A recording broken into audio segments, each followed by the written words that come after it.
Alors cette journée, comment s'est-elle déroulée dans le cœur de la capitale? Au départ, c'était plutôt bon enfant, puis ça a rapidement dégénéré. Le récit de la journée avec Vincent Plévin. Ils étaient là dès l'aube, des centaines, levés très tôt pour rejoindre la capitale. Il y a là des drapeaux bretons, des Occitans et d'autres venus de Normandie ou d'Eure-et-Loire, comme Teddy. Perso, moi j'ai eu peur. Mais bon, après, on n'est pas des moutons, hein. Faut savoir revendiquer. Hein. On est dans une démocratie aujourd'hui. J'ai mon frère qui est CRS, je peux très bien le croiser aujourd'hui.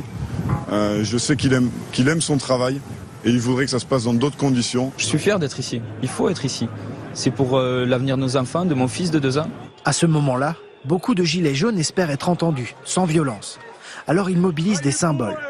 Des fleurs offertes au CRS, des banderoles, mais aussi des déguisements. Revends des bois.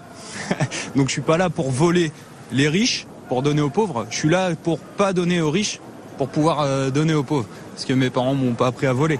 Mais petit à petit, l'ambiance se tend. Dans cette rue étroite, des manifestants tentent de passer en force. La riposte est immédiate.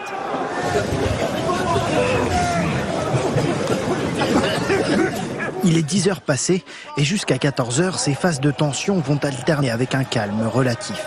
En début d'après-midi, la situation s'envenime pour de bon. Des manifestants commencent à monter des barricades pour affronter les forces de l'ordre. Dans le même temps, d'autres s'activent pour limiter les dégâts en remettant en place ces plaques. Comme pour 99% des Français, enfin des gens qui sont ici, on n'est pas là pour casser. C'est juste une petite partie qui en ont rien à foutre du mouvement, ou alors ceux qui font partie du mouvement, mais c'est une infime minorité, ils sont trop perdus les mecs. Première victime du chaos qui s'installe, les manifestants pacifistes. C'est la première manifestation que je fais et je suis choquée. Même les bruits, tout ce qu'on a, enfin c'est vraiment choquant en fait. Des barrages, j'en ai eu 10 ou 12 depuis ce matin.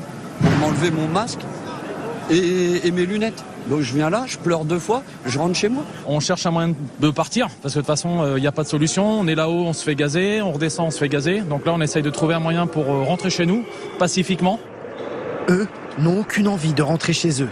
Gilets jaunes ou non, ils défient la police sur les boulevards et les avenues adjacentes aux Champs-Élysées. Les voitures sont incendiées, d'autres retournées. Dans la foule des casseurs, certains se déplacent vite, un véhicule prend feu et déjà les CRS sont là. Mais les flammes ont consumé une autre voiture et une moto. Ce jeu du chat et de la souris se poursuit jusqu'au bout de la rue. Des scooters en libre service jonchent la chaussée, court instant de répit et de défi avant une charge qui fait fuir les courageux. Les CRS découvrent alors un homme à terre, soigné par des manifestants. Son pied est ensanglanté, tout comme la vitrine, fracturée. Mais dans la confusion, bien difficile d'en tirer une conclusion avec certitude. De la confusion, il y en a aussi parmi ces manifestants. Un groupe d'amis venus de Seine-et-Marne et qui depuis plusieurs heures tentent de trouver un chemin. Les manifestants là pour le moment ils sont un petit peu dispersés vu tout ce qui est arrivé. Nous on n'est pas des casseurs, moi je suis à la retraite, je suis quelqu'un de droit, on va manifester depuis ce matin, pas aller nulle part. Tu vas là, on marche tranquillement, ils nous virent les CRS, tu vas à un autre endroit, ils nous virent. Et nos pouces ils nous dispersent et on ne sait plus trop où se rendre. Donc là on va essayer de marcher par là-bas en espérant retrouver un groupe. Les voilà place de la République où s'achevait la marche pour le climat. Sur les Champs-Élysées, l'atmosphère est bien différente. Et même un brin surréaliste. À 17h, les illuminations se déclenchent, comme si de rien n'était. Alors que les affrontements se poursuivent.